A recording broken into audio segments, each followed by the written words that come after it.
This Little Light. That was a cool song. Kind of Weird Al Yankovic to church song, but I mean, it was cool. There was bass. There was bass in it.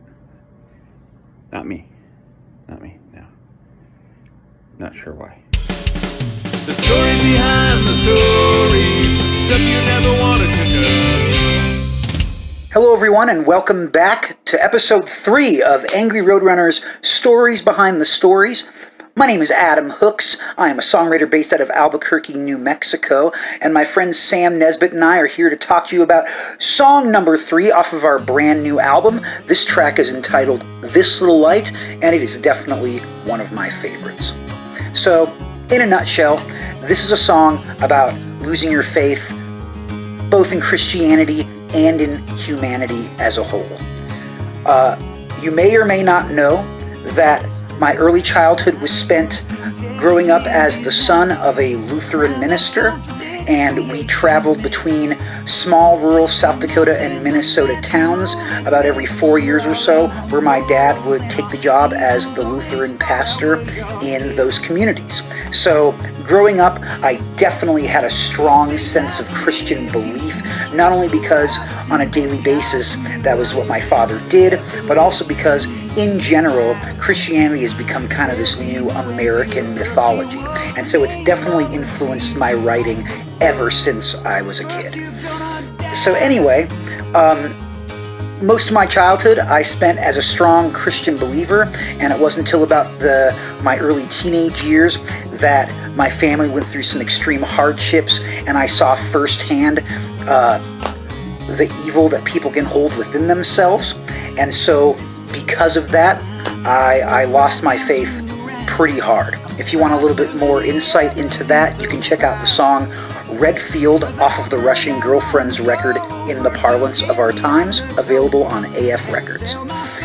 So anyway, after that, about 16 years later, in my early 30s, I started really missing the community that church gave me when I was younger.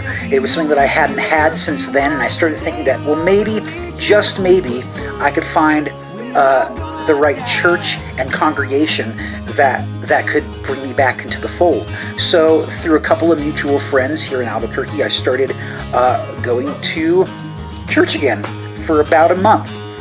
But as was maybe bound to happen, I ended up losing my faith for the second time. Mostly because I discovered that the same issues I had with the Christian church when I was younger hadn't gone away. In fact, they were still arrogantly in the face of everything that I really stand against, especially the racism of missionary work. And so I just finally decided, after trying it out again and doing some research and having, private consultations with the pastor, that it just really wasn't for me. And so that's how this song came about.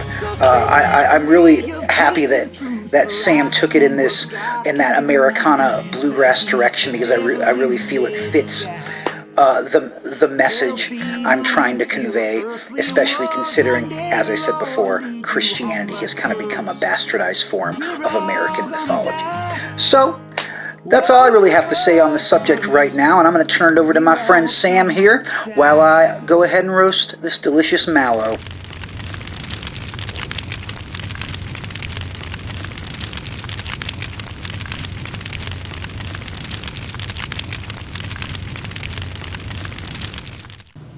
As most of you know, the melody for the song is based on the gospel song This Little Light of Mine, and I originally thought that it was an African-American spiritual, but when I looked into it a little bit further, I learned that it's actually a gospel song that was written in the 1920s by a guy named Harry Dixon Lowes. Yes, you heard that name correctly. Harry Dixon Lowes studied at the Moody Bible Institute in Michigan, and I thought it was interesting that a really popular gospel song was written by someone in Michigan, or who studied music in Michigan. It's about as far from gospels or African American spirituals as you can get. And so I thought that putting the song in a bluegrass kind of style, like a good Christian down-home Southern style, would be an interesting way for Adam to sing about his fall from grace, so to speak. So it fits in that sense, but it is not, completely true to the original. Not that it needs to be.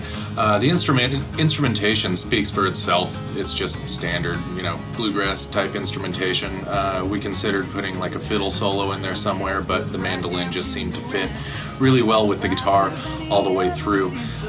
The feel of the song, I wanted the feel of the song to be like a bluegrass group just standing around a microphone playing and singing, as you see so many of them do, not necessarily just like a full-on studio recording sound where everyone's close mic'd. I wanted it to feel like it was an actual performance.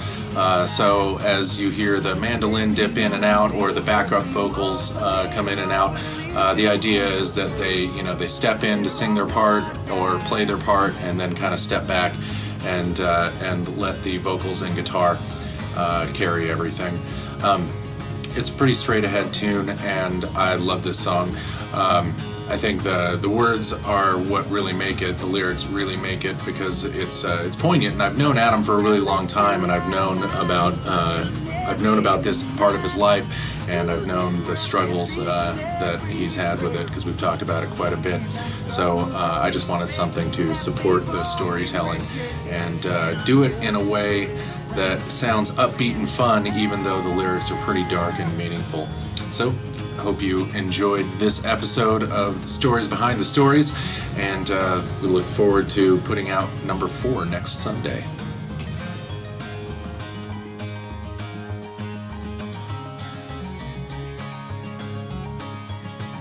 So speak now to me of peace and truth, for I've seen what God can do. I'm convinced that he's the devil in disguise.